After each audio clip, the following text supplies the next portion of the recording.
Hello, my name is Melanie Hernandez. I'm a student at the University of Houston downtown.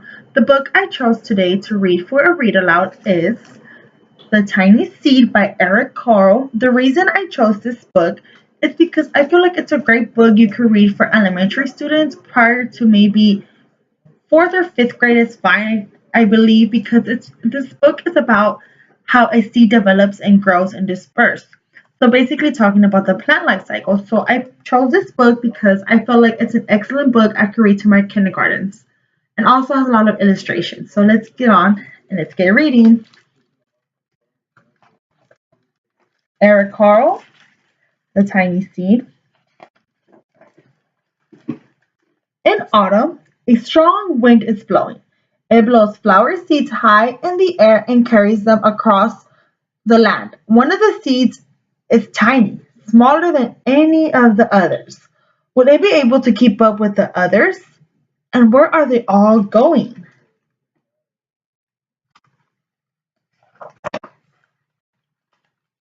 One of the seeds flies higher than the others. Up, up it goes. It flies too high and the sun's hot rays burn it up. But the tiny seed sails on with the others.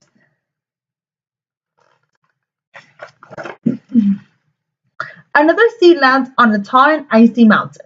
The ice never melts, and the seed cannot grow. The rest of the seeds fly on, but the tiny seed does not go as fast as the others.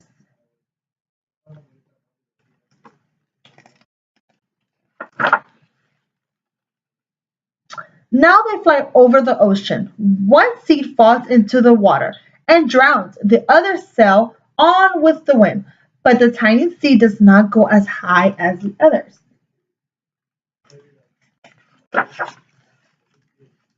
One seed drifts down into the desert. It is hot and dry, and the seed could not grow. Now the tiny seed is flying very low, but the wind pushes on with the others.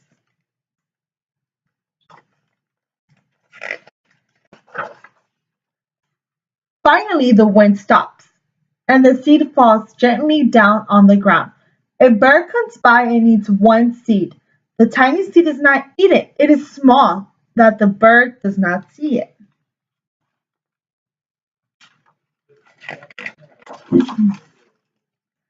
Now it is winter. After the long trip, the seeds settle down. They look just as they are going to sleep in the earth. Snow falls and covers them like a soft white blanket. A hungry mouse that also lives in the ground eats a seed for his lunch, but the tiny seed lies very still, and the mouse does not see it.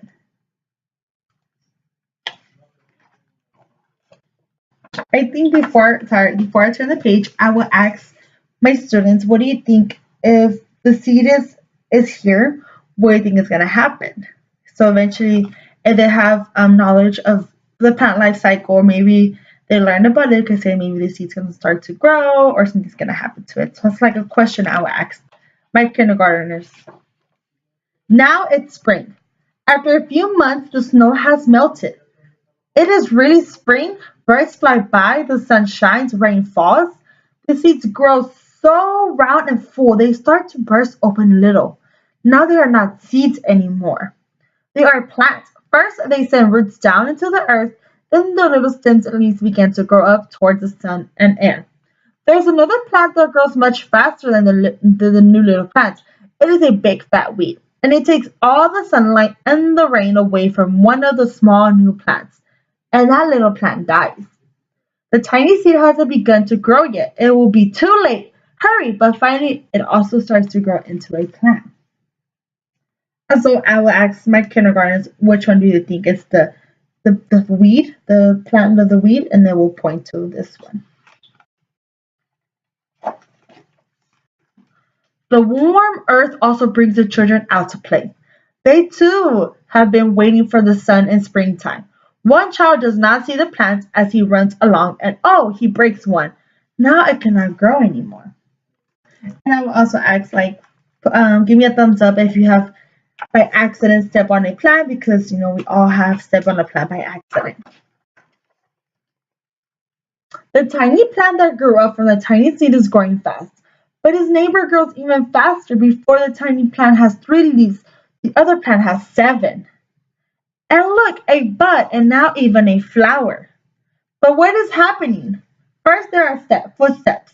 Then a shadow looms over them. Then a hand reaches down and breaks off the flower. A boy has picked the flower to give to a friend.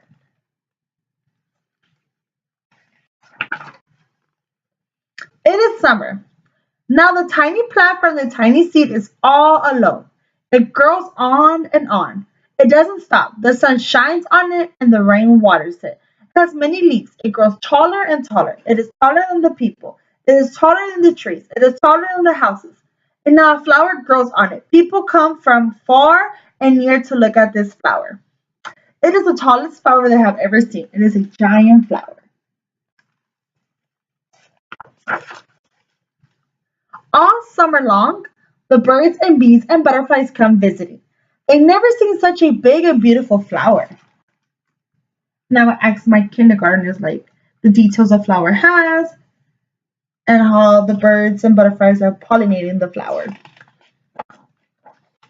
Now it's autumn again. The days grow shorter, the nights grow cooler, and the wind carries yellow and red leaves past the flower. Some petals drop from the giant flower and they sail along with the bright leaves over the land and down to the ground. The wind blows harder. The flower has lost almost all of its petals. It sways and bends away from the wind, but the wind grows stronger and shakes the flower. Once more, the wind shakes the flower. And this time, the flower seed pods opens. But out comes many tiny seeds that quickly sail far away on the wind. The end. And I will ask if you like the story, give it 2 thumbs up. So this was my read aloud, The Tiny Seed by Eric Carle, and I hope you enjoyed it. Thank you.